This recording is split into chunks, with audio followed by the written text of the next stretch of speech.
വർക്കലയിൽ അറസ്റ്റിലായ കൊടും കുറ്റവാളി അലക്സേജ ഒരു ചെറിയ മീനല്ല.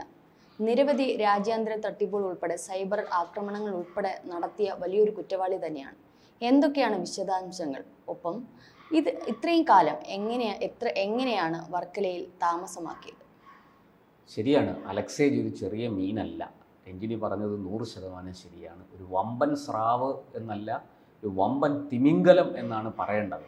കാരണം ലോകത്ത് നടന്ന ഈ ആധുനിക കഴിഞ്ഞ ഒരു 5 വർഷത്തെ കണക്ക് തന്നെ എടുക്കുകയാണെങ്കിൽ ലോകത്ത് നടന്ന നിരവധി സൈബർ ആക്രമണങ്ങൾ, അതുപോലെ വെബ്സൈറ്റ് ഹാക്കിങ്ങുകൾ, അതുപോലെ ബാങ്കുകളുടെ വെബ്സൈറ്റുകൾ ആക്രമിച്ച് അതിൽ നിന്ന് പണം, അവരുടെ ബാങ്കിൽ സൂക്ഷിച്ചിരിക്കുന്ന പണം അവരുടെ ക്രയവിക്രയങ്ങളിൽ നുഴഞ്ഞു കയറി ആ പണം അടിച്ചു മാറ്റുക, ഇങ്ങനെയൊക്കെയുള്ള വമ്പൻ തട്ടിപ്പുകൾ നടത്തിയ ഒരു കൊടും ഭീകരനാണ് അലക്സേജ്.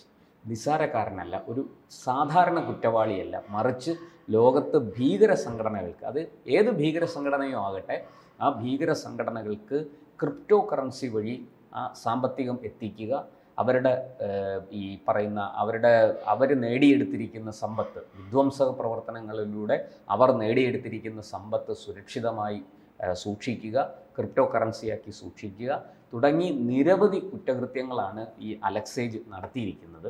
അലക്സേജ് നമുക്കറിയാം, അയാളൊരു ലിത്വാനിയക്കാരനാണ് എന്നാണ് പറയപ്പെടുന്നത്. റഷ്യയിലാണ് ഇയാളുടെ ബിസിനസ് ആരംഭിച്ചത്. 2020 അയാൾ റഷ്യയിൽ ബിസിനസ് നടത്തി. ഇത് ആദ്യം അയാൾക്കെതിരെ റഷ്യയിലാണ് ഒരു കേസ് ഉണ്ടാകുന്നത്. അന്ന് അയാളുടെ പാർട്ട്ണറായ, ബിസിനസ് പങ്കാളിയായ ആളിൻ്റെ തലയ്ക്ക് അതെല്ലാം വെച്ച് അയാൾ അവിടെ നിന്ന് രക്ഷപ്പെടുകയായിരുന്നു. അങ്ങനെയാണ് അയാൾ ഇന്ത്യയിലെത്തിയതും ഈ വർക്കലയിൽ താമസമാക്കിയതും. വർക്കലയിൽ അയാൾ താമസമാക്കിയിട്ട് ഏതാണ്ട് 5 വർഷമായി. പക്ഷേ രഞ്ജിനി പറഞ്ഞതുപോലെ ഇയാൾക്ക് എങ്ങനെ വർക്കലയിൽ താമസിക്കാൻ സാധിച്ചു എന്നുള്ള ചോദ്യത്തിന് ഇപ്പോഴും കൃത്യമായ ഒരു ഉത്തരം നമ്മുടെ ഏജൻസികൾക്ക് കൊടുക്കാൻ പറ്റിയിട്ടില്ല. അതിനവർ പറയുന്ന കാരണം ഒരുപക്ഷെ അവർ കണ്ടെത്തിയിട്ടുണ്ടാകാം, അത് പുറത്തുവിടാത്തതായിരിക്കാം.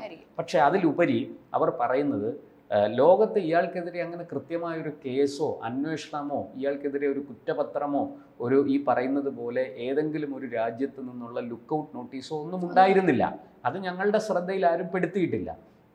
ഒരു വിദേശി ഇവിടെ വരുന്നു, ഇവിടെ ടൂറിസ്റ്റ് വിസയിൽ വന്നു, അല്ലെങ്കിൽ മറ്റേതെങ്കിലും ഒരു വിസയിൽ വന്നു, ഇവിടെ താമസിക്കുന്നു, കുറച്ച് നാൾ താമസിക്കുന്നു, അയാൾ വിസ എക്സ്റ്റെൻഡ് ചെയ്യുന്നു, അയാൾ ഇവിടെ ഒരു കുറ്റകൃത്യങ്ങളിൽ ഏർപ്പെടുന്നില്ല, അയാൾക്കെതിരെ പ്രത്യക്ഷത്തിൽ തെളിവുകളൊന്നുമില്ല. പിന്നെ ഞങ്ങൾ എന്ത് പറഞ്ഞ് അയാളെ അറസ്റ്റ് ചെയ്യും? ഇപ്പോൾ അയാളെ അറസ്റ്റ് ചെയ്യാൻ കൃത്യമായിട്ട് ഈ ഇൻ്റർപോളിൻ്റെ റെഡ് കോർണർ നോട്ടീസ് വന്നതുകൊണ്ടാണ് നമ്മൾ അയാളെ അറസ്റ്റ് ചെയ്തത്. അപ്പോൾ അയാളെ അറസ്റ്റ് ചെയ്ത് ശരിക്കും അയാളെ എങ്ങോട്ടാണ് കൊണ്ടുപോകുന്നതെന്ന് പോലും കേരള പോലീസിനോ നമ്മുടെ NIAക്കോ ഒന്നും വ്യക്തമായിരുന്നില്ല. അയാളെ അറസ്റ്റ് ചെയ്തു, ഡൽഹിയിൽ ഹാജരാക്കി, അവിടെ കോടതി നടപടിക്രമങ്ങൾ പൂർത്തിയാക്കിയിട്ട് നേരെ അമേരിക്കൻ ഏജൻസികൾക്ക് കൈമാറുകയായിരുന്നു. ഇപ്പോൾ അമേരിക്കൻ ഏജൻസികളാണ് വിശദമായിട്ട് അയാളെ ചോദ്യം ചെയ്തതിന് ശേഷം തെളിവ് സഹിതം അയാൾ നടത്തിയ കുറ്റകൃത്യങ്ങളൊക്കെ പുറത്ത് വിടുന്നത്.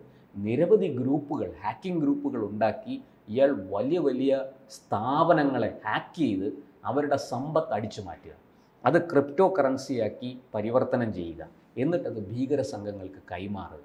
ഇത് നമ്മൾ വിചാരിക്കുന്നതിലൊരു ചെറിയ കാര്യമല്ല. നമുക്കറിയാം, ചൈനയും റഷ്യയും ഒക്കെ ഈ സൈബർ ഇടങ്ങളിൽ വളരെ ശക്തരാണ്. അവരൊന്നും നിസ്സാരക്കാരല്ല. നമ്മുടെ ഇന്ത്യയുടെ നിരവധി വെബ്സൈറ്റുകൾ ഒരു കാലത്ത്, അതായത് ഈ പറയുന്നത് പോലെ 2014-ലും 2015-ലും ഹാക്ക് ചെയ്തതായിട്ട് നമുക്ക് പത്രങ്ങളിലൊക്കെ നമ്മൾ വായിച്ചിട്ടുണ്ട്. അത് ചൈനീസ് സൈബർ ആക്രമണകാരികളാണ് അതിൻ്റെ പുറകിൽ എന്ന് നമ്മൾ കണ്ടെത്തിയിരുന്നു. പക്ഷെ നമ്മൾ സുരക്ഷയൊക്കെ ശക്തിപ്പെടുത്തി വളരെ കൃത്യമായിട്ട് എന്താ പറയേണ്ടത്, നമ്മുടെ വെബ്സൈറ്റുകൾ, ഇപ്പോൾ നമുക്ക് ഗൂഗിൾ പേ ഒക്കെ നമ്മൾ വളരെ സ്വതന്ത്രമായിട്ട് നമ്മളൊരു സാധനം വാങ്ങുന്നു, ഗൂഗിൾ പേ എടുക്കുന്നു, പെട്ടെന്ന് തന്നെ പാസ്വേഡ് കൊടുക്കുന്നു, പണം കൈമാറ്റം ചെയ്തു. പക്ഷേ ഇതിൻ്റെ പുറകിൽ നമ്മൾ ഒരുക്കിയിരിക്കുന്ന ഒരു സുരക്ഷാ സംവിധാനം വളരെ ശക്തമാണ്. അതിൻ്റെ ഏറ്റവും നല്ല തെളിവാണ് നമ്മുടെ തൊട്ടയൽ രാജ്യമായ ബംഗ്ലാദേശിലെ ബാങ്ക് പോലും ഹാക്ക് ചെയ്ത് അവിടുത്തെ പണം അടിച്ചു മാറ്റിയ അലക്സേജിന് ഇന്ത്യയിൽ ഒരു ബാങ്കിലും തൊടാൻ സാധിച്ചില്ല എന്നുള്ളതാണ്. അപ്പോൾ അയാൾക്ക് അതുകൊണ്ട് തന്നെ ഏറ്റവും സുരക്ഷയുള്ളൊരു സ്ഥലം ഇന്ത്യയാണെന്ന് മനസ്സിലാക്കിയിട്ടാണ് അയാൾ ഇവിടെ വന്നത്. അതിൽ നമുക്കറിയാം, കേരളമാണല്ലോ എല്ലാ ഭീകരവാദികൾക്കും തണലൊരുക്കുന്ന ഒരു സ്ഥലം കേരളമാണ്. അയാൾക്ക് അറിയാം കേരളത്തിൽ വലിയ അന്വേഷണമൊന്നും ഉണ്ടാവില്ല. നമ്മളുടെ ഈ ഒരു രാജ്യത്തോ സംസ്ഥാനത്തോ മറ്റെന്തെങ്കിലും സൈബർ ആക്രമണങ്ങളോ മറ്റു ഇത്തരത്തിലുള്ള ഭീകരവാദ പ്രവർത്തനങ്ങൾക്ക് വേണ്ടിയുള്ള ഫണ്ടിങ്ങോ എന്തെങ്കിലും അലക്സേജ് നടത്തിയതായിട്ട് ഇതുവരെ അത്തരത്തിലുള്ള ഒരു വിവരങ്ങളും പുറത്തു വന്നിട്ടില്ല. ഇവർക്കൊക്കെ ഒരു പൊതുവായൊരു സ്വഭാവം ഉണ്ടാവും. ഇവരെവിടെയാണോ കഴിയുന്നത് അവിടെ ഇവർ അവരെക്കുറിച്ച് ഇത്തരത്തിലുള്ള ഒരു പ്രവർത്തനവും നടത്തി അവിടെ എന്തെങ്കിലും അസ്വാരസ്യം ഉണ്ടാക്കി ഒരു കേസിൽ പെടാൻ അവർ ഒരിക്കലും താല്പര്യം കാണിക്കില്ല. കാരണം അവർക്ക് ഇവിടെ സുരക്ഷിതമായിട്ടിരിക്കണം. ഇവിടെ ഇരുന്നു കൊണ്ട് ലോകത്തിൻ്റെ മറ്റേതെങ്കിലും ഒരു കോണിലായിരിക്കും അവർ ആക്രമണം നടത്തുന്നത്, ഈ പറയുന്ന സൈബർ ആക്രമണം നടത്തുന്നത്. ഇവിടെ ഇപ്പോൾ ഇയാൾ നിരവധി ഈ പറയുന്ന ജിഹാദി ഗ്രൂപ്പുകൾക്കുമൊക്കെ അവരുടെ ഇഷ്ടതോഴനാണ് അലക്സേജ്. കൂടുതൽ വിവരങ്ങൾ പുറത്തു വരാനിരിക്കുന്നു. ഈ പറയുന്നത് പോലെ ഇയാളുടെ പുറകിൽ ശരിക്കും ആരാണ്? ചൈനയാണോ, അതോ ഈ പറയുന്നത് ഇസ്ലാമിക ഭീകരവാദ സംഘങ്ങളാണോ, അതോ മറ്റേതെങ്കിലും ഈ പറയുന്നത് പോലെയുള്ള വിധ്വംസ പ്രവർത്തനങ്ങൾ നടത്തുന്ന ഏതെങ്കിലും സംഘടനകളുണ്ടോ തുടങ്ങിയ വിവരങ്ങൾ അമേരിക്ക വളരെ കുറച്ച് വിവരങ്ങൾ മാത്രമേ അമേരിക്കൻ ഏജൻസികൾ പുറത്തുവിട്ടിട്ടുള്ളൂ. എന്തായാലും ഈ 5ഓളം വിവിധ ഏതാണ്ട് 8 ഗ്രൂപ്പുകളെ കുറിച്ച് വിവരം പുറത്തു വന്നിട്ടുണ്ടെങ്കിലും പ്രധാനപ്പെട്ട 5 ഗ്രൂപ്പുകളെ കുറിച്ചാണ് ഇപ്പോൾ അമേരിക്കൻ ഏജൻസി പുറത്തുവിട്ടിരിക്കുന്നത്. സൈബർ ആക്ടിവിറ്റി അല്ലെങ്കിൽ സൈബർ ആക്രമണങ്ങൾ, അതിലൂടെ പണം തട്ടിയെടുക്കൽ തുടങ്ങിയ കാര്യങ്ങൾ. അപ്പോൾ അവരുടെ ഒരു വെബ്സൈറ്റ് തകർത്തു. നമുക്കറിയാം, നമ്മൾ ഇപ്പോൾ ഒരു ചെറിയ ഉദാഹരണം പറയാം. നമ്മൾ കേരളത്തിൽ നമ്മൾ സർക്കാരുമായി ബന്ധപ്പെട്ട്, റവന്യൂ വകുപ്പുമായി ബന്ധപ്പെട്ട്, അല്ലെങ്കിൽ സിവിൽ സപ്ലൈസുമായി ബന്ധപ്പെട്ട് റേഷൻ കാർഡ് ഉൾപ്പെടെയുള്ള കാര്യങ്ങൾക്ക് നമ്മളെല്ലാവരും ആശ്രയിക്കുന്നത് നമ്മുടെ അക്ഷയ സെൻറ്ററുകളെയാണ്. അവിടെ സർക്കാരിൻ്റെ വെബ്സൈറ്റ് ഉണ്ട്. സർക്കാരിൻ്റെ വെബ്സൈറ്റിലേക്ക് അക്ഷയ സെൻറ്ററിൽ നിന്ന് നമ്മൾ ലോഗിൻ ചെയ്യുന്നു. അതിനകത്ത് കയറിയാണ് നമ്മൾ ഈ കാര്യങ്ങളൊക്കെ കൊടുക്കും. അപ്പോൾ അതിനകത്ത് എനിക്കൊരു റേഷൻ കാർഡുണ്ട്. ആ റേഷൻ കാർഡിൻ്റെ നമ്പരും കാര്യങ്ങളും കൊടുത്താൽ എന്നെക്കുറിച്ചുള്ള മുഴുവൻ വിവരങ്ങളും വരും. ഇതൊരു വലിയ ഡാറ്റയാണ്. നോക്കൂ, ഈ സർക്കാരിൻ്റെ വെബ്സൈറ്റ് ഒരാൾ ഹാക്ക് ചെയ്താൽ എന്തായിരിക്കും സംഭവിക്കുന്നത്? അയാൾ അതിനകത്ത് നുഴഞ്ഞു കയറും. ഈ വിവരങ്ങൾ മുഴുവനും അയാൾ എടുക്കും.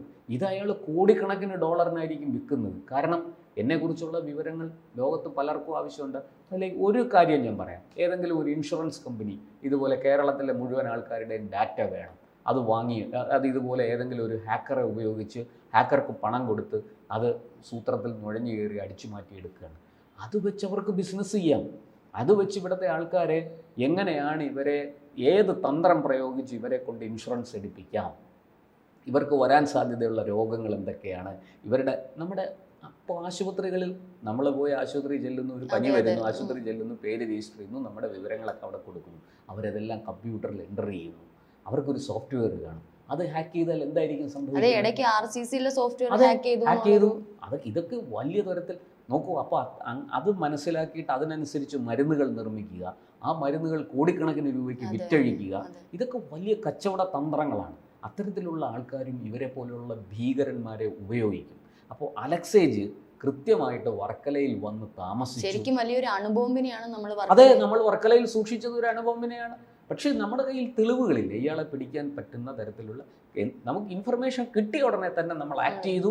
വളരെ കൃത്യമായിട്ട് USA ഉൾപ്പെടെയുള്ള രാജ്യങ്ങൾ പറയുന്നത് വലിയൊരു ഭീകരവാദി അല്ലെങ്കിൽ വലിയൊരു ഭീകരപ്രവർത്തനം നടത്തുന്ന വലിയൊരു കൊടും കുറ്റവാളിയാണ് കിട്ടിയിരിക്കുന്നത്. അതിൽ നമുക്ക് അഭിമാനിക്കാം. ഇത്രയും വലിയൊരു കുറ്റവാളിയെ നമുക്ക് പിടിച്ചു കൊടുക്കാൻ സാധിച്ചു എന്ന് മാത്രമല്ല, ഈ വർക്കല SHO അവിടെ പരിശോധനയ്ക്ക് ചെന്ന ഉടനെ തന്നെ ഇയാൾ 50,000 രൂപ എടുത്തു കൊടുത്തത്, ഇത് വാങ്ങിച്ചുകൊണ്ട് പോയിക്കോ എന്നാണ് പറഞ്ഞത്. അപ്പം ഈ SHO അത് വാങ്ങി. പക്ഷേ പുറത്തിറങ്ങി അടുത്ത നിമിഷം വിസിലെടുത്ത് അടിച്ചു. പോലീസുകാർ മൊത്തം വന്നു അയാളെ പൊക്കി. കാരണം ഇയാളാണോ എന്ന് കൺഫേം ചെയ്യണം. അതുകൊണ്ട് ഒന്നാമത് വിദേശ പൗരനാണ്. ഇവർ അനാവശ്യമായി അറസ്റ്റ് ചെയ്താൽ ചിലപ്പോൾ തൊപ്പി പോകുന്ന വഴി അറിയില്ല. അതുകൊണ്ട് പോലീസ് വളരെ സമർത്ഥമായിട്ട് ഇതാണെന്ന് ഉറപ്പുവരുത്തി തന്നെയാണ് അറസ്റ്റ് ചെയ്തത്. എന്തായാലും ഈ സൈബർ കുറ്റകൃത്യങ്ങളുടെ ലോകത്തെ ഒരു ചക്രവർത്തിയാണ് അലക്സേജ് എന്ന് നമുക്ക് പറയാം. റഷ്യയിൽ മാത്രമല്ല അയാൾക്ക് കേസുകൾ ഉള്ളത്. ഈ പറയുന്നത് പോലെ വിവിധ രാജ്യങ്ങളിൽ, അതായത് നമ്മുടെ ഈ തൊട്ട അയൽവക്കത്തെ ബംഗ്ലാദേശിലെ കാര്യമാണ് ഇപ്പോൾ പുറത്തു വന്നിരിക്കുന്നത്. അതിനപ്പുറത്ത് ഇയാൾ ഇന്ത്യയിൽ എന്തെങ്കിലും ചെയ്തിട്ടുണ്ടോ, ഇന്ത്യയിലെ ഈ പറയുന്നത് പോലെ ഏതെങ്കിലും ഹാക്കിങ്ങിന്റെ പുറകിൽ അലക്സേജിന് പങ്കുണ്ടോ? നമുക്ക് തന്നെ നമ്മുടെ രാജ്യത്തെ നിരവധി പേർക്ക് സൈബർ ആക്രമണങ്ങൾ മീൻസ് നമ്മളുടെ ബാങ്ക് അക്കൗണ്ടുകൾ നിരവധി ഫോൾട്ടി കാര്യങ്ങളെല്ലാം നടക്കുന്നുണ്ട്. നിരവധി പേരുടെ കൃത്യമായിട്ട് നമ്മൾ ഈ വായ്പാ ആപ്പുകൾ ഉപയോഗിച്ച് നടത്തിയ തട്ടിപ്പിൽ ചൈന വലിയ തോതിൽ ഇടപെട്ടിട്ടുണ്ടെന്നും ചൈനയുടെ ആപ്പാണ് ഉപയോഗിച്ചതെന്നും അതെ 5 പേരെ അറസ്റ്റ് ചെയ്തു. കേരളത്തിൽ നിന്ന് 2 പേരും 3 പേരെ 4 പേരെ തമിഴ്നാട്ടിൽ നിന്നും അടക്കം 6 പേരെ അറസ്റ്റ് ചെയ്തിട്ടുണ്ട് ആ കേസിൽ. ആ വായ്പാ ആപ്പുകൾ ഇന്ത്യ നിരോധിച്ചു കഴിഞ്ഞു.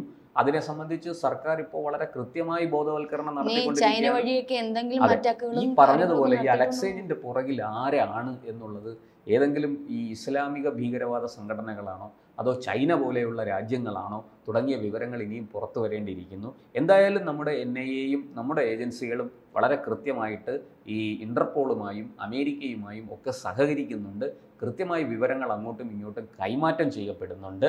അലക്സേജിനെ കൂടുതൽ ചോദ്യം ചെയ്ത് അലക്സേജിൽ നിന്ന് കൃത്യമായി വിവരങ്ങൾ പുറത്തു വന്നാൽ മാത്രമേ നമുക്ക് ഈ തട്ടിപ്പിൻ്റെ ആഴം അറിയാൻ പറ്റുള്ളൂ. പക്ഷേ ഒരിക്കൽ കൂടി നമുക്കൊരു നാണക്കേടുണ്ടായിരിക്കുന്നു. ഏത് കുറ്റവാളിക്കും നമ്മുടെ നാട്ടിൽ കേരളത്തിൽ വന്ന് സുരക്ഷിതമായിട്ട് കഴിയാം, വർഷങ്ങളോളം കഴിയാം എന്നൊരു ഒരു അവസ്ഥ നമുക്കുണ്ട്. ഇത് നമ്മൾ ഇനിയെങ്കിലും നമ്മുടെ ആഭ്യന്തര വകുപ്പ്, കേരളത്തിലെ ആഭ്യന്തര വകുപ്പ്, കേരളത്തിലെ രഹസ്യാന്വേഷണ വിഭാഗം, കേരളത്തിലെ ഈ NIA ഒക്കെ, കേരള ഘടകം ഒക്കെ ഈ കാര്യത്തിൽ അതീവ ജാഗ്രത പുലർത്തേണ്ടതാണ്. ധാരാളം ടൂറിസ്റ്റുകൾ വരുന്ന, വിദേശ പൗരന്മാർ വരുന്ന സ്ഥലമാണ് കേരളം. അതുകൊണ്ട് തന്നെ ഇവരെ കൃത്യമായി മോണിറ്റർ ചെയ്യേണ്ടതുണ്ട്, നിരീക്ഷണത്തിൽ വെക്കേണ്ടതുണ്ട്. അതീവ ജാഗ്രതയോടെ ഇരുന്നാൽ മാത്രമേ, ഇനി ഇത്തരം സൈബർ തട്ടിപ്പുകളുടെ ഒരു കാലമാണ് വരാൻ പോകുന്നത്, ഭാവി അതാണ്. അതുകൊണ്ട് അത്തരം കാര്യങ്ങൾ ഉണ്ടാകാതിരിക്കാൻ, അത്തരത്തിൽ കുഴപ്പം പിടിച്ച ആൾക്കാർ ഇവിടെ വന്ന് താമസിക്കാതിരിക്കാൻ. അതുപോലെ അലക്സേജിൻ്റെ മറ്റൊരു വലിയ വിഷയം, ലഹരിക്കടത്തിലും അയാൾ ഉൾപ്പെട്ടിട്ടുണ്ടെന്നാണ് പറയുന്നത്. വലിയ തോതിൽ ലഹരി കടത്തിയിരിക്കുന്നു. അയാളെക്കുറിച്ചുള്ള മറ്റൊരു പ്രധാനപ്പെട്ട ഒരു തെളിവ് അതിൽ അമേരിക്കൻ ഏജൻസികൾക്ക് കിട്ടിയിരിക്കുന്നത് അതാണ്. അതുകൊണ്ട് ഇത്തരം കാര്യങ്ങളിൽ അതീവ ജാഗ്രത പുലർത്തിയില്ലെങ്കിൽ നമുക്കത് വലിയ ദോഷം ചെയ്യും എന്ന് മാത്രമേ നമുക്ക് ഈ അവസരത്തിൽ പറയാനുള്ളൂ. അതുകൊണ്ട് അലക്സേജ് ചെറിയ മീനല്ല, വലിയ തിമിംഗലം തന്നെയാണ്.